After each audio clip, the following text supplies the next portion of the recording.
చూడండి ఫ్రెండ్స్, ఇది రేషన్ బియ్యం ఇచ్చేది. ఇలా ఫింగర్ ప్రింట్ పెడతారు కదా, దాంతో చిన్న ప్రాంక్ చేస్తాం. చూడండి, వినాయక చవితి చందాకి వెళ్తాం.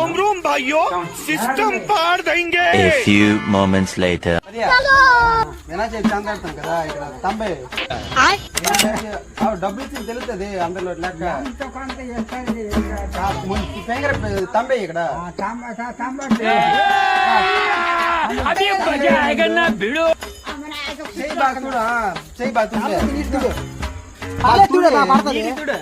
రిజిస్ట్రేషన్ అయిపోద్ది ఇక్కడ. ఎవరైనా చందా చెప్తాను.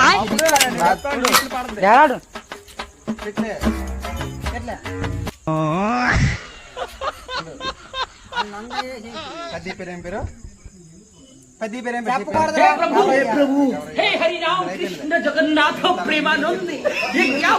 अरे भाई तुम लोग का नाम लिस्ट में नहीं है।